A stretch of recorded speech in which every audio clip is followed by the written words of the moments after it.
અને હવે જોઈએ સમાચારો વિસ્તારથી। ગુજરાત કોંગ્રેસને લઈને મળી રહ્યા છે મોટા સમાચાર। ગુજરાત કોંગ્રેસના પ્રભારી રઘુ શર્મા દિલ્હીમાં છે। રાહુલ ગાંધી સાથે મુલાકાત કરવા માટે પહોંચ્યા છે। ગુજરાત કોંગ્રેસના અધ્યક્ષની જાહેરાત થઈ શકે છે। તેઓ દિલ્હી પહોંચ્યા છે રાહુલ ગાંધીની સાથે મુલાકાત કરવા। મોટા સમાચાર મળી રહ્યા છે। એવું લાગી રહ્યું છે તેમની આ મુલાકાત બાદ ગુજરાત કોંગ્રેસના અધ્યક્ષની જાહેરાત થઈ શકે છે। જોવાનું એ રહેશે કે અધ્યક્ષ તરીકે કોનું નામ લેવામાં આવે છે, કોના નામ પર લાગે છે મહોર।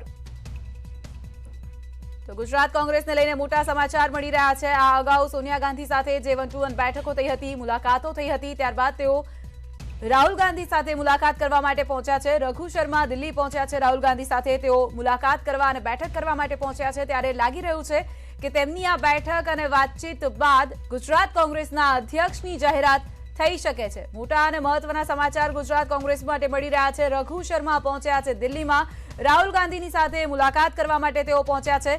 તેઓની મુલાકાત બાદ એવું લાગી રહ્યું છે કે ગુજરાત કોંગ્રેસના અધ્યક્ષની જાહેરાત ટૂંક સમયમાં તેઓ કરી શકે છે। હવે જોવાનું એ રહેશે કે અધ્યક્ષ તરીકે કોના નામ પર પસંદગી કરવામાં આવે છે। સંવાદદાતા પ્રણવ પટેલ જોડાઈ ગયા છે વધુ જાણકારી સાથે। પ્રણવ, રાહુલ ગાંધી સાથે મુલાકાત કરવા માટે રઘુ શર્મા પહોંચ્યા છે। શું લાગી રહ્યું છે, ગુજરાત કોંગ્રેસના અધ્યક્ષની જાહેરાત થઈ શકે છે? પ્રિયંકા, માની શકાય કે જે રીતે ગુજરાત કોંગ્રેસના પ્રદેશ પ્રમુખ અને વિપક્ષ નેતાનું જે પદ છે તે ખાલી પડ્યું છે। બંને લોકો જે કામ કરી રહ્યા છે, પરંતુ તેઓ સ્પષ્ટતા કરી હતી કે તેઓ હવે આગામી સમયમાં કામ નહીં કરે। તેના કારણે કોંગ્રેસે નવા પ્રદેશ પ્રમુખ અને વિપક્ષના નેતાની પસંદગી માટે મંથન શરૂ કરી દીધું છે।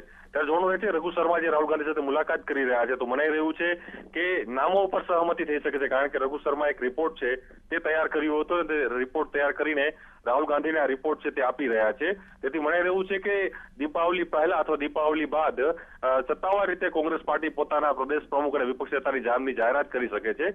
તેમાં જે મુખ્યત્વે નામ જે ચાલી રહ્યું છે તે અર્જુન મોઢવાડિયા અને જગદીશ ઠાકોર, આ બે મુખ્ય નામો પ્રદેશ પ્રમુખ તરીકે ચાલી રહ્યા છે।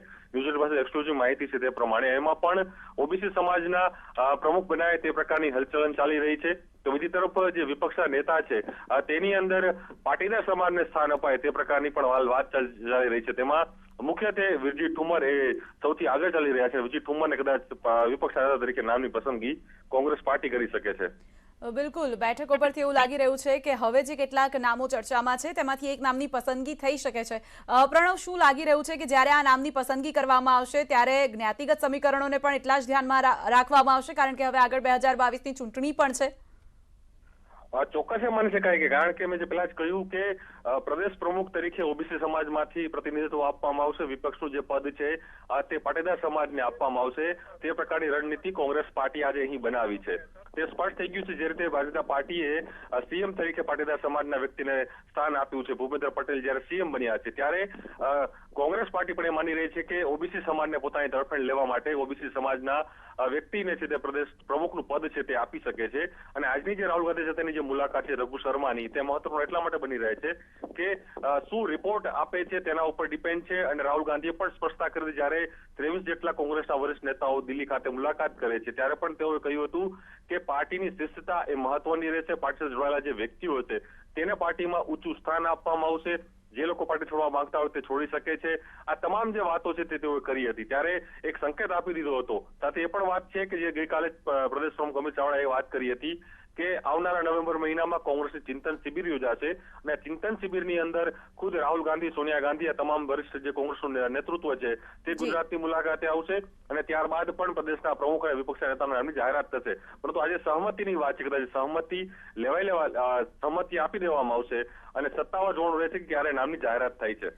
જી બિલકુલ પ્રણવ, આભાર આપનો આ તમામ અપડેટ્સ માટે। તો આખરે હવે ગુજરાત કોંગ્રેસના અધ્યક્ષની જાહેરાત થાય તેવું લાગી રહ્યું છે। કેટલાક નામો પણ ચર્ચામાં છે અને તેમાં પણ ઓબીસી સમાજને ખાસ પ્રાધાન્ય આપવામાં આવશે તેવું લાગી રહ્યું છે, જાતિગત સમીકરણોને ધ્યાને રાખીને। રઘુ શર્મા જ્યારે રાહુલ ગાંધી સાથે મુલાકાત કરવા માટે પહોંચ્યા છે ત્યારે આ શક્યતાઓ પ્રબળ બની છે।